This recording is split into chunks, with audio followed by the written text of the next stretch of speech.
वस्वहा तत्सवितुर्वरेण्यं भर्गो देवस्य धीमहि धियो यो नः प्रचोदयात्।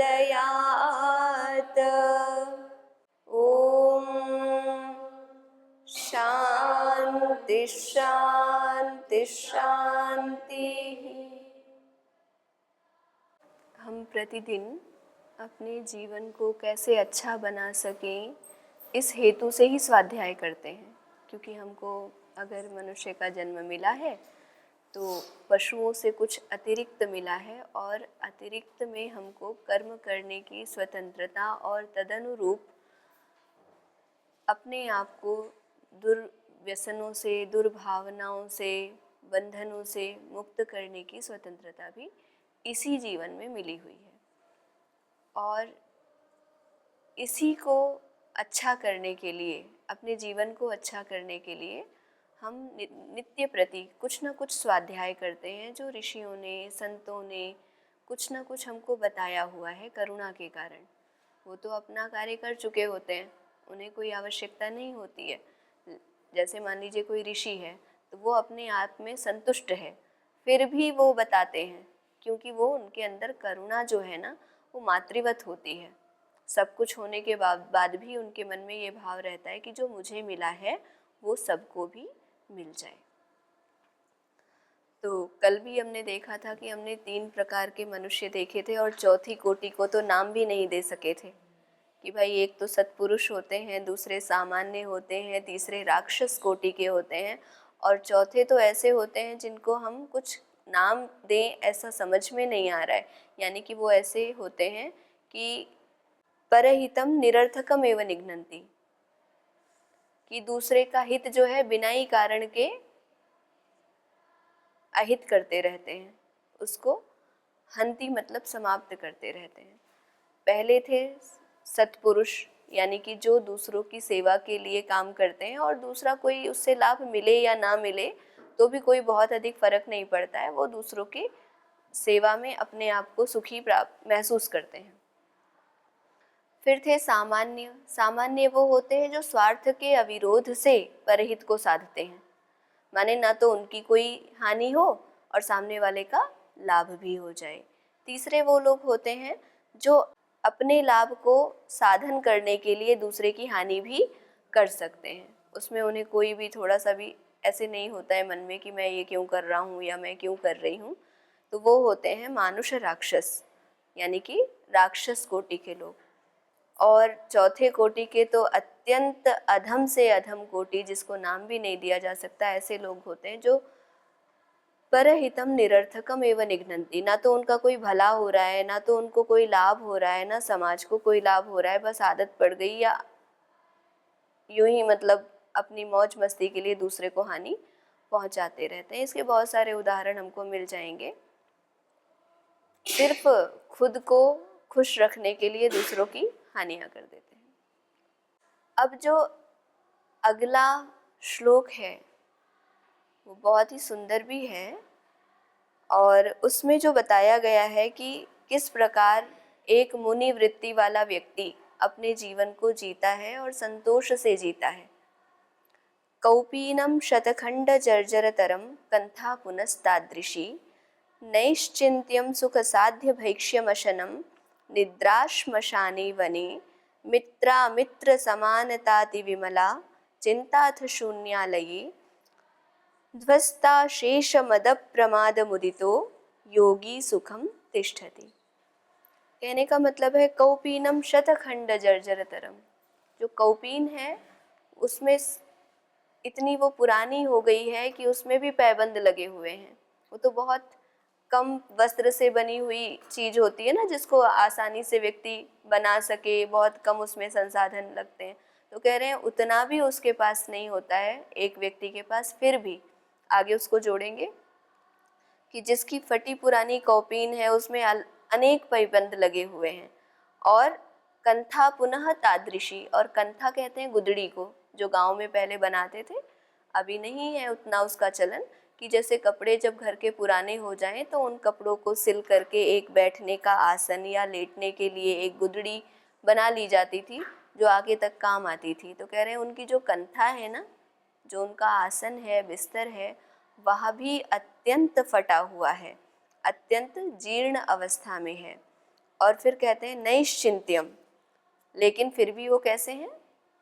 चिंता से रहित है, चिंता से रहित है, तथा भिक्षा से प्राप्त अन्न को खाकर सुखपूर्वक निर्वाह करता है। मुनि कैसा होता है?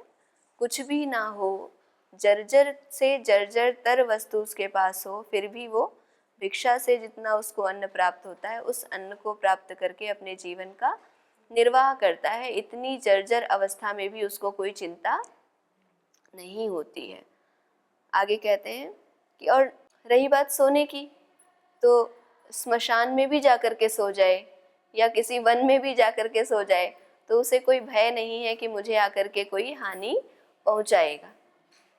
और साथ ही साथ कहते हैं कि शत्रुओं के प्रति समान दृष्टि रखता है और मित्र के भी प्रति, माने मित्र और शत्रु इनके प्रति भी समान दृष्टि रखता है। ऐसा नहीं है कि मित्रों का तो बहुत ज़्यादा उपकार करता है, उनके लिए कुछ अलग विशेष अनुष्ठान करता है, और शत्रुओं के लिए जो है उनको नष्ट करने के लिए या दुख पहुंचाने के लिए कुछ करता है, ऐसा नहीं है। मित्र और शत्रु के प्रति समान भावना रखता है कि जिस प्रकार मित्र अच्छे हो रहे हैं वैसे ही चाहे मेरे शत्रु ही क्यों ना हो, इनको भी भगवान सद्बुद्धि दे, ये भी आगे बढ़ें, ये भी खूब उन्नति करें। इस प्रकार की अलग अलग प्रकार की भावनाएं रखता है।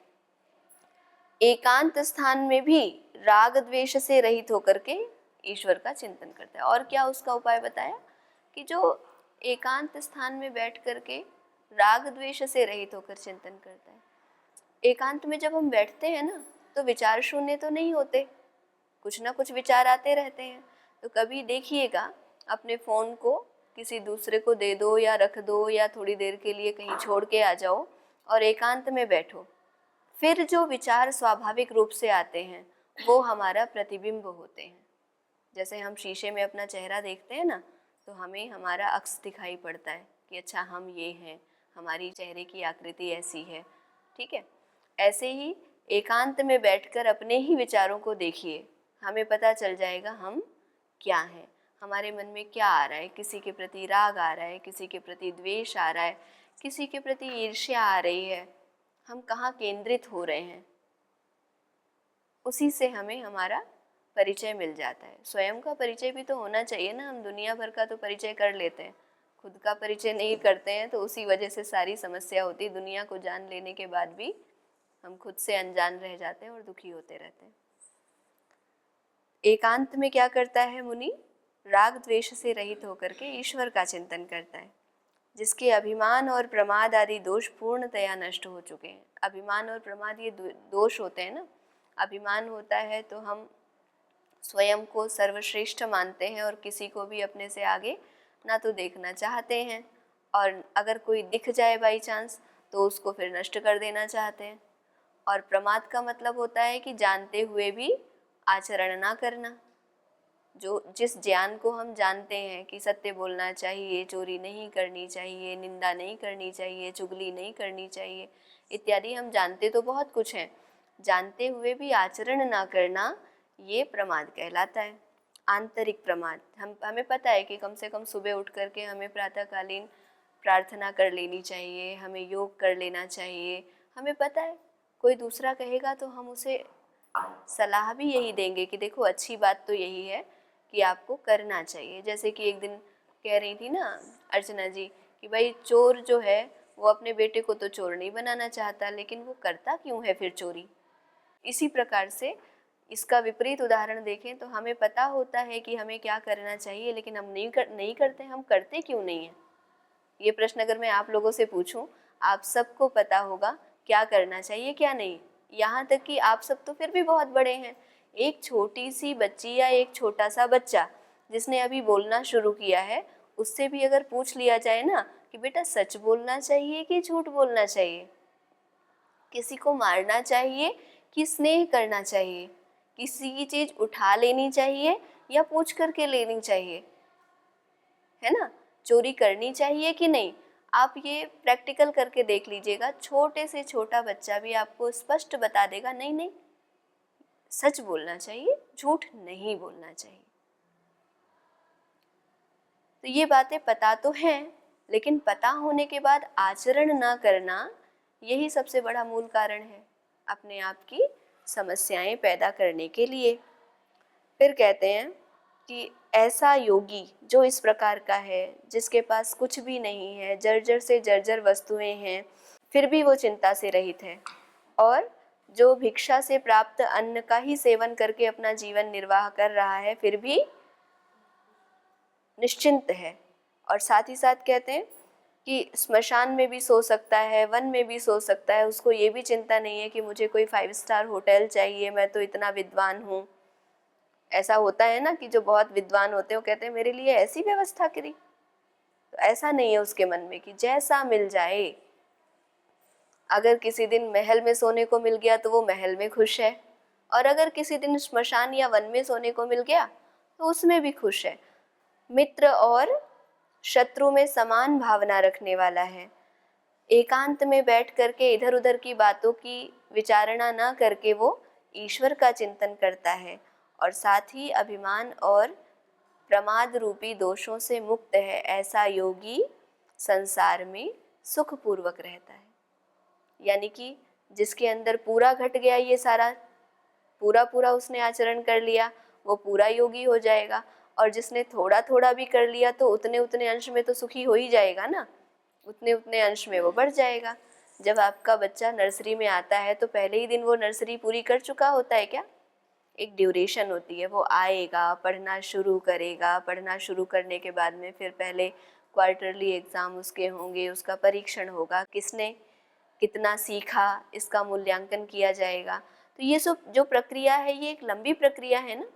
ऐसे ही मान लीजिए आपने गृहस्थ में जिस दिन प्रवेश किया, सारे गृहस्थ को जी लिया? नहीं जिया होता है ना, एक लंबा समय लगता है उसको जीने के लिए, उसमें आगे बढ़ने के लिए। ऐसे ही मान लीजिए किसी ने संन्यास ले लिया, तो क्या उसी दिन उसके अंदर सारी गुणों का आधान हो जाता है? बल्कि उसके लिए ये प्रतिबद्धता हो जाती है कि अब तुमने संन्यास रूपी एक कक्षा में एडमिशन ले लिया है, तो अब तुम इसको पढ़ना शुरू कर दो, जीना शुरू कर दो, नहीं तो फेल हो जाओगे। पास होना है तो मन लगा के सारी चीज़ों का आचरण कर लो। कोई गृहस्थ में प्रवेश करे तो उस दिन से तो उसकी गृहस्थी शुरू होती है कि कैसे तुम्हें घर संभालना है, कैसे परिवार को संभालना है, कैसे सबका सम्मान करना है, अपने घर की आर्थिक स्थिति को भी देखना है ना, सामाजिक स्थिति को भी बनाए रखना है। उस दिन तो शुरू होता है और वो लंबे समय तक चलता है। ऐसा नहीं है पहले ही दिन प्रवेश करते ही कोई सफल गृहस्थी हो गया और उसकी गृहस्थी पूर्ण मान ली गई, होता है क्या? ऐसे ही हम पूर्ण योगी हो जाएंगे वो परिणाम है, परंतु जितना जितना हम इन चीज़ों का आचरण करते जाते हैं उतने उतने हम योगी बनते हुए चले जाते हैं, है ना। गुरुजी इस बात को कहते थे क्योंकि कई लोग ये प्रश्न करते थे कि गुरुजी हम पूर्ण योगी तो नहीं है ना, हमारे अंदर दोष है। तो बोलते थे पूर्ण योगी नहीं हो, परंतु यदि तुम योग का आचरण करना प्रारंभ कर चुके हो तो तुम उस कोटि में प्रवेश ले चुके हो। अब तो तुम्हारा इतना सा काम है कि उसका जो कोर्स है उसको पूरा करते जाओ, यही तो काम है। तो ये श्लोक बहुत सुंदर है, हम चाहें तो इसको एक बार गा भी सकते हैं।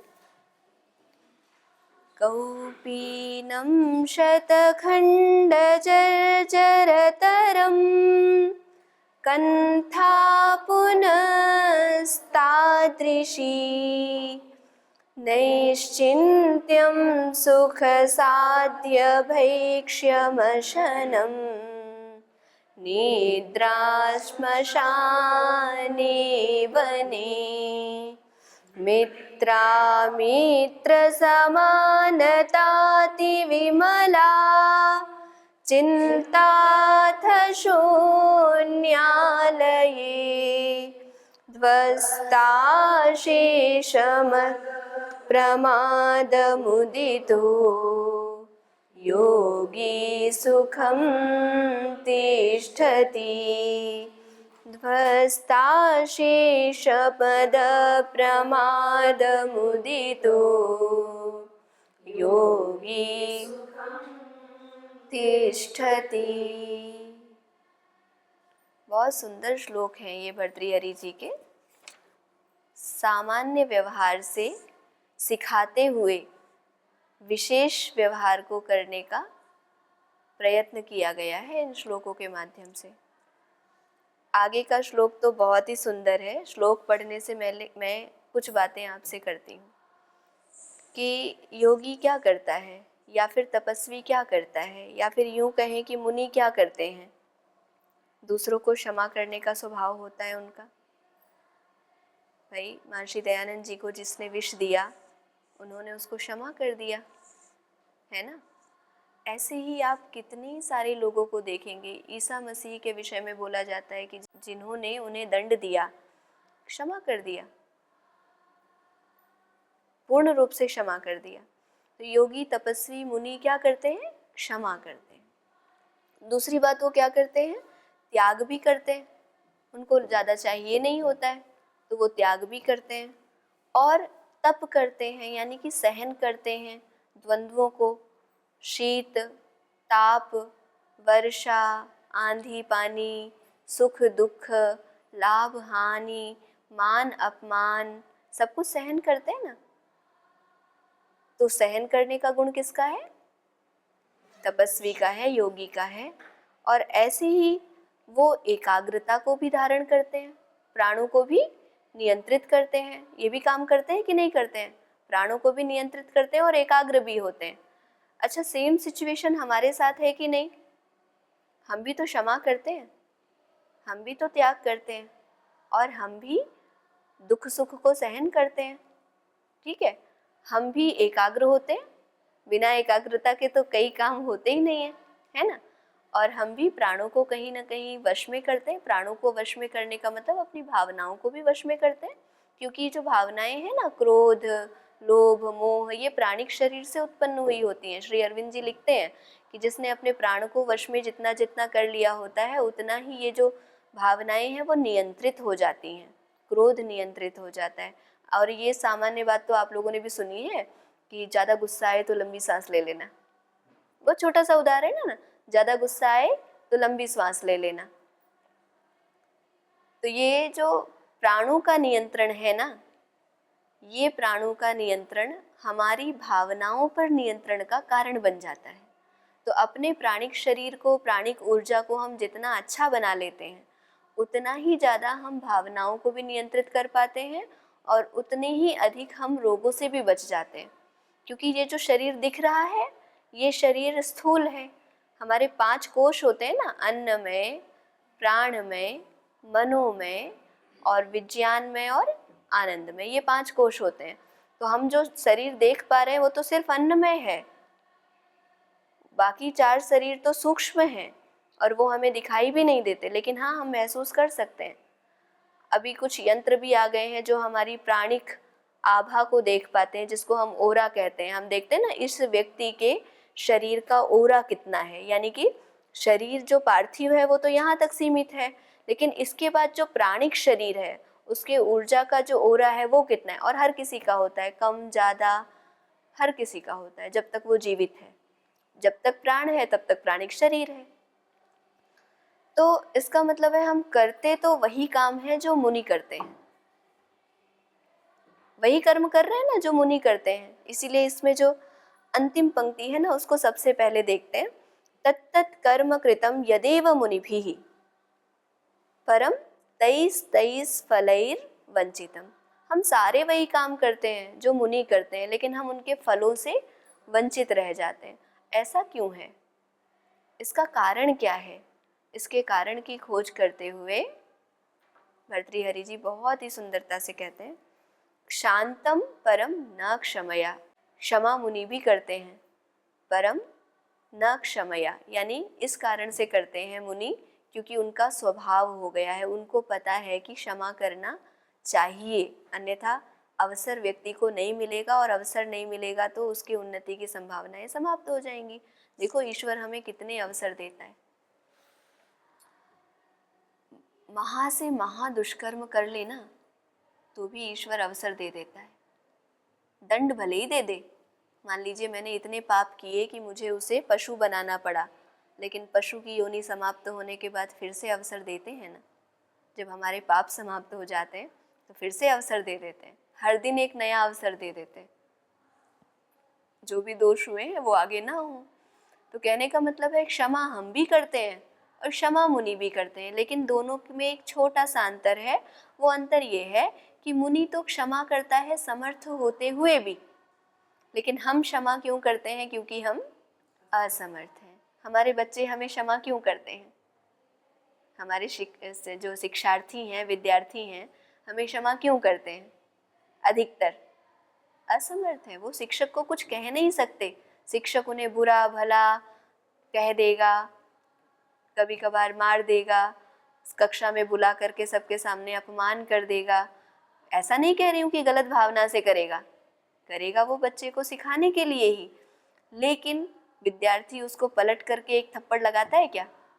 प्रायः नहीं लगाते। छोटे से छोटा विद्यार्थी नहीं लगाता, बड़े हो जाएं, उद्दंड हो जाएं तो बात अलग है, परंतु छोटे विद्यार्थी नहीं लगाते।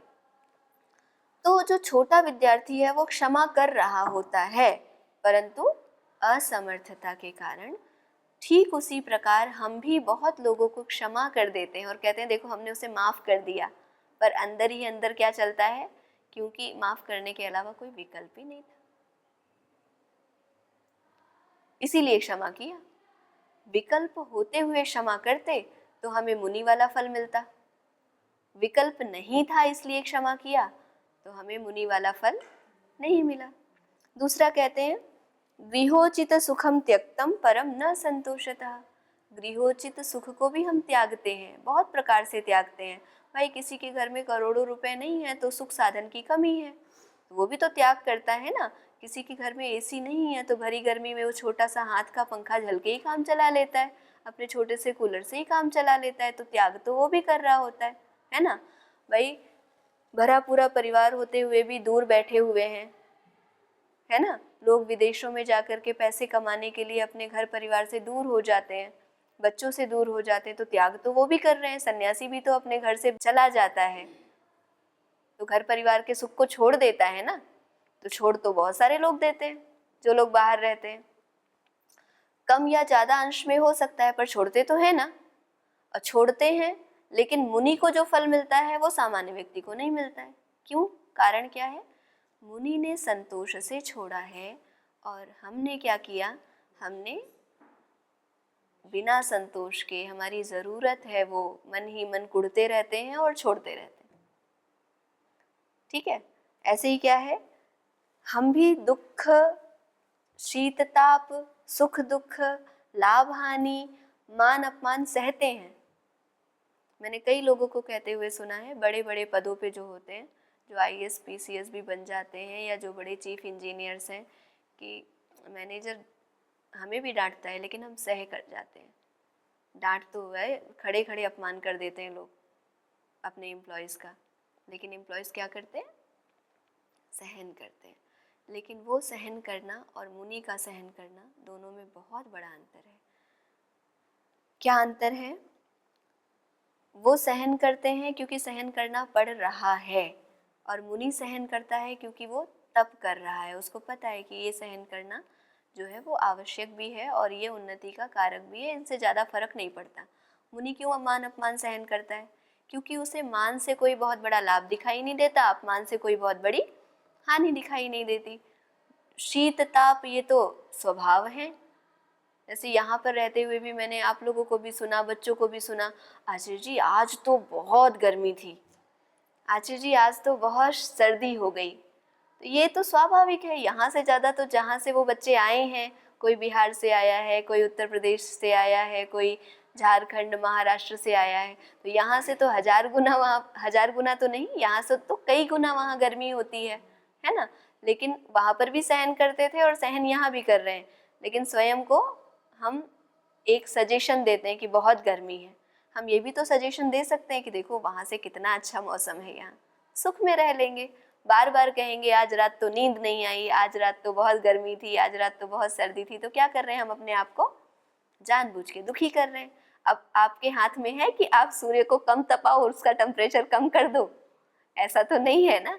तो सहन करना ही पड़ेगा। तो अगर हम संतोष से सहन करते हैं तो वही हमें तप का फल देके जाता है, और सामान्य रूप से सहन करते हैं तो सहन करना है ही नहीं सहन करेंगे तो जीवित नहीं रहेंगे। ध्यान करते हैं, एकाग्रता लगाते हैं धन को कमाने में। धन को कमाने के लिए एकाग्रता चाहिए कि नहीं चाहिए?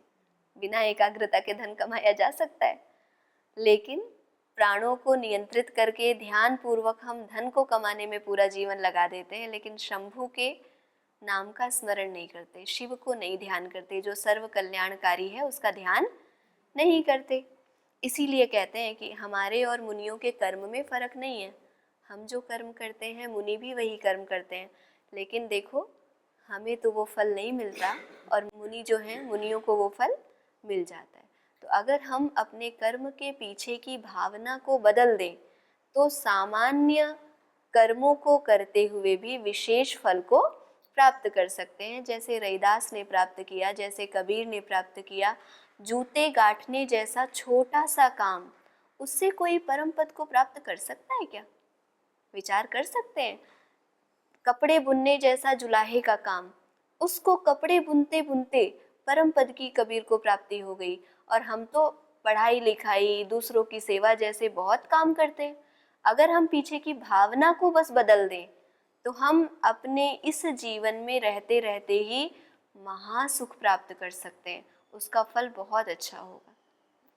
तो हम आज इस संवाद को यहीं पर विराम देते हैं, आगे की चर्चा फिर करेंगे। ओम शांति शांति शांति।